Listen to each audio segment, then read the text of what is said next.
ये क्वेश्चन देखो बच्चों 5 सितंबर 2020 शिफ्ट 1 को पूछा गया है। क्वेश्चन में क्या दिया हुआ है, एक हम लोग को ऐसे डायग्राम दिया हुआ है और हमसे पूछ रहा है ये जो 5 माइक्रोफैराड कैपेसिटर है इस पे कितना चार्ज होगा बताना है। ये जो डायग्राम मैंने लिया है इस डायग्राम में और जेईई मेन के क्वेश्चन में एक गड़बड़ है। यहाँ देखिए ये जो 6 वोल्ट है इधर छोटा बनाया गया है, इधर बड़ा बनाया गया है, ये गलत है। जेईई मेन का जो ओरिजिनल क्वेश्चन था उसमें इधर हम लोग को बड़ा बना हुआ है, इधर हम लोग को बड़ा है और इधर हम लोग को छोटा है और ये 6 वोल्ट ही है। कैसे बनाएंगे इसको, बहुत आसान सा क्वेश्चन है। ये जो जगह है इसका पोटेंशियल मैं मान लेता हूँ 0 वोल्ट, तो इसका पोटेंशियल 0 वोल्ट है। अब यहाँ से मैं इधर जा रहा हूँ, इधर छोटा से बड़ा गया हूँ तो पोटेंशियल बढ़ जाएगा, तो इस जगह का पोटेंशियल हो जाएगा हम लोग को 6 वोल्ट। हाँ सर, तो इस जगह का पोटेंशियल ये है, तो 6 volt 6 volt 6 volt 6 volt 6 volt 6 volt और यहाँ पहुँचेंगे तो भी पोटेंशियल होगा हम लोग को 6 वोल्ट। ऐसे जाएंगे तो फिर कैपेसिटर आ गया तो पोटेंशियल बदल जाएगा।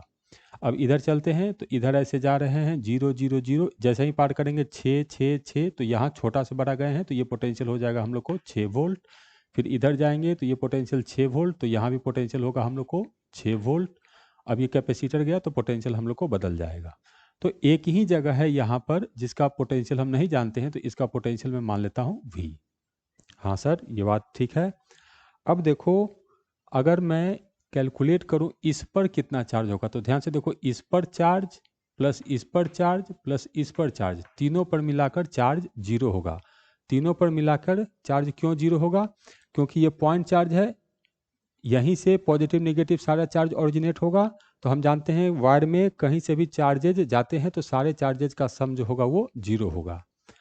तो इस पे चार्ज क्या लिखेंगे, तो मैं मानता हूं कि इन सब में सबसे ज़्यादा पोटेंशियल V है, तो इस पर चार्ज कितना होगा, तो पहले पर चार्ज होगा Q1 equal to C into we.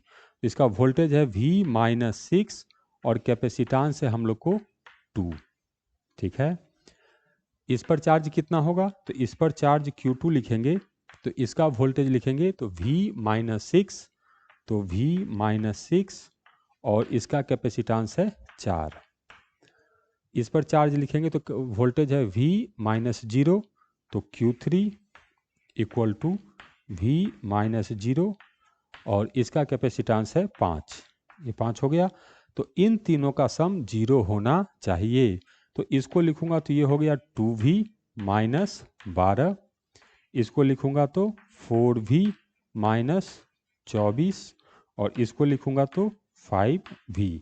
तो तीनों का सम, तो 5 4 और 2 11V, तो 11V-24 और 12 36, तो 36 मिलाकर होना चाहिए 0।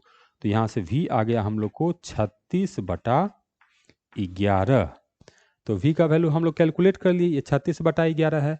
तो हमसे इस पर चार्ज पूछ रहा है, तो इसके लिए फॉर्मूला लिखेंगे, ये Q3 ही हमसे पूछ रहा है, तो Q3 कितना है 5 इंटू V, तो 5 इंटू 36/11, तो 36 को 5 से मल्टीप्लाई करेंगे तो 6 इंटू 5 0, 180 डिवाइडेड बाई 11, तो 180 तो 1 होगा, तो फिर ये बच जाएगा 70, तो 6 होगा, 16 66 हो गया, तो 4 40, तो 16.3, तो करेक्ट आंसर है इसका C।